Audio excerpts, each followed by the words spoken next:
I want to welcome my colleagues today and today's business meeting where we will consider the Agriculture Improvement Act of 2018, the Farm Bill.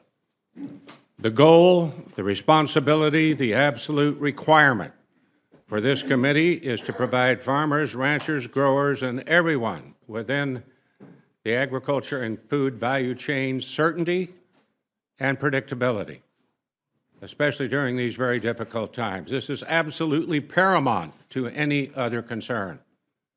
I respect the long-held partnerships this committee has had with farm and commodity organizations, with all of the folks who have banded together to fight for better nutrition and to abolish hunger, with the research and the conservation advocates. We could go down all 12 titles of the Farm Bill and the many others who provide us with sorely needed advice and counsel. Still, our single overriding responsibility is to the men and women and farm families in America who today are in difficult and too many in desperate times. It is not an exaggeration to say that our nation's food and fiber production capability hang in the balance with what we do here today. So let us begin and let us get this done. Many of you have introduced legislation over the last year that addresses your priorities and those of stakeholders in your states.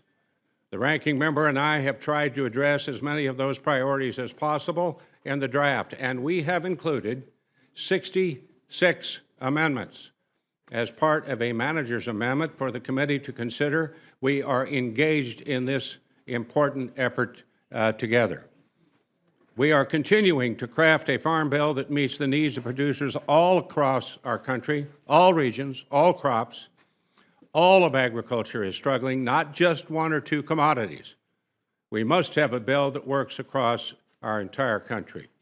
And we must ensure that our voluntary conservation programs are keeping farmland in operation while protecting our agricultural lands, forests, and other natural resources. We must focus on program integrity and common sense investments to strengthen our nutrition programs, to ensure the long-term success of those in need of assistance. And with trade policy uncertainty, we must provide certainty for our trade promotion and research programs. Feeding an increasing global population is not simply an agricultural challenge, it is a national security challenge. Show me a country that cannot feed itself, and I'll show you a nation in chaos, and goodness knows we have enough chaos in the world today. This means we need to grow more and raise more with fewer resources. That will take investments in research, new technology, lines of credit, and proper risk management. It takes the government providing the tools and then getting out of the producer's way. We must take tough choices and be judicious with the scarce resources we have. We have asked tough questions, re-examined programs to determine their effectiveness. We must ensure programs accomplish their fundamental purposes. Agriculture, and specifically the Farm Bill, has consistently answered to the call to do more with less, every time.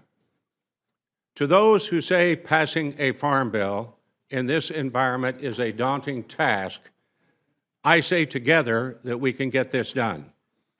We must embrace the attitude of our producers, optimism and ingenuity.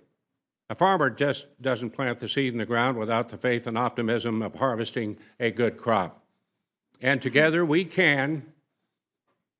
must pass a bill that provides these same men and women the much-needed certainty and predictability they so deserve. I now turn to my colleague, my partner in this process, Senator Stabenow, for her opening remarks.